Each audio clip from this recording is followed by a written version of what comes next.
Victoria Museum and Gallery here in Liverpool for this second of 3 debates held by the RTPI to celebrate our centenary year. Tonight we've been discussing and will be discussing the role of urban design and its interface with the planning process.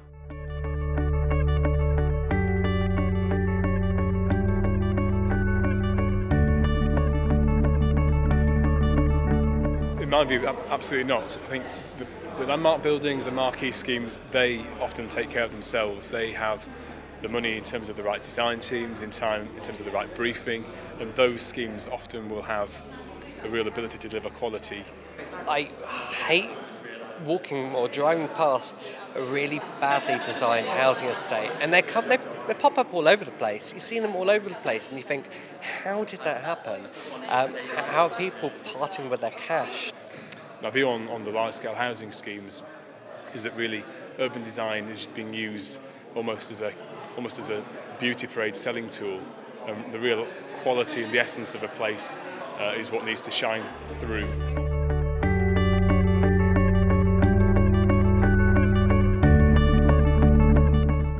I don't think the design agenda has always been impenetrable to communities, because traditionally people built houses and places for themselves and their own communities.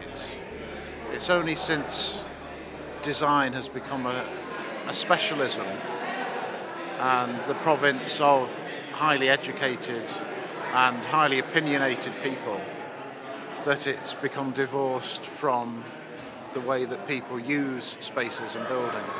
I work with communities every day. I work in engagement, so I will go and speak to communities, present our designs and say, what do you think of this? And people just have lost a lot of trust in planning in general. I think the NPPF hasn't helped. I think the promise of localism and the promise of neighbourhood planning hasn't played out the way that people wanted it to. So I think we're going to have to break it down completely and get people to trust planners again.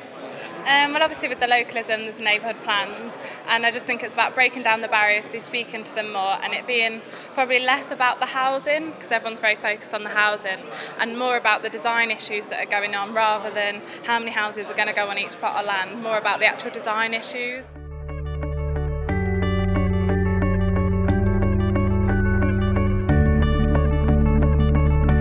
The answer is yes. It's very important. When you think about areas of individual sites, you'll have at least 60% will be open space, so there's a lot of open space that needs to be used in the best way and contribute to the overall environment. Well, I think when you think about the Northwest, there aren't many, especially in Manchester as an example. I don't really know Liverpool so well, but there aren't that many great quality spaces, public spaces.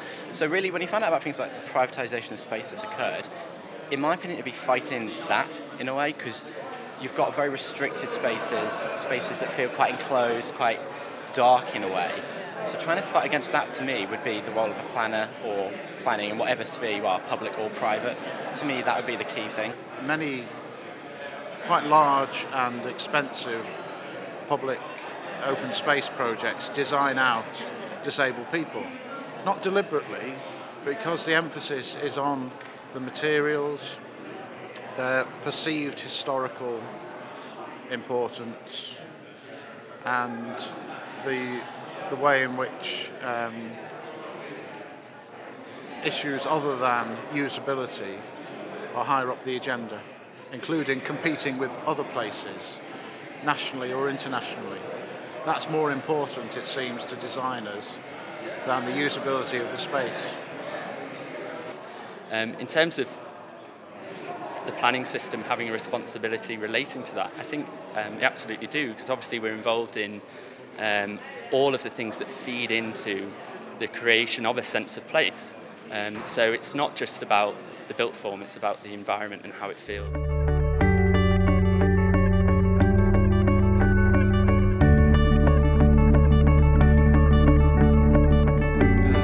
The answer is absolutely yes. We do need more guidance, and I think the idea that we rely on planners is a dreadful notion. I think design guidance has an important role to play. I was responsible years ago for writing the design guide for Hume, and later contributing to the design guide for Manchester. And I think on the whole that's changed the city over the 20 years that have happened since that happened. I think design guidance like that is very important. I think it's important, however, to differentiate between urban design guidance, which is about the ground rules of good urban design, and design quality, which is what good architects do. And actually, you can't write rules for good quality design. You have to, but you can write rules for urban design. In my experience, a lot of planners, it's not that they don't care enough about design, but they've not got the tools and the skills and the confidence and all that package that you need to be able to tell the big bad developer or the householder, whatever it is, they've not got the skills to influence schemes in the right way. And the way that we do that much better is by having the guidance and the policies that make our job an awful lot easier. Urban design is great because it's holistic thinking. So I think, in contrast to having one body that's urban designers, that it should actually be taught across all disciplines.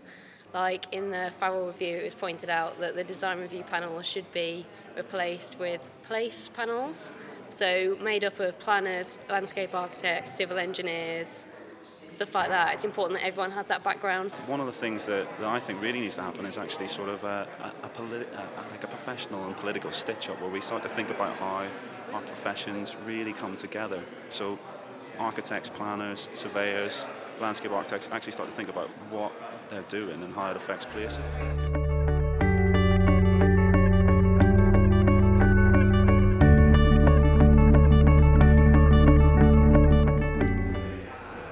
Well, if we're not doing it, who else is? That's my view. The role has got to be almost conducting the orchestra, keeping, as urban designers, making sure that there is a value in the collective whole of not just our towns and cities, as is often talked about, but our villages, our rural areas as well.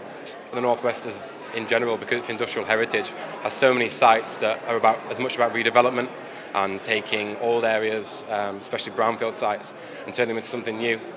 So your standard recipe for a new development on a brand new site would be very, very different to the kind of problems that you'd face when you're turning an old mill or something, or redeveloping another project like that. Planning has become divorced from urban design, if I'm honest. And as a planner and an urban designer, I've been very keen that planning rediscovers its urban design roots and teaches it in planning schools and implements it through planning departments.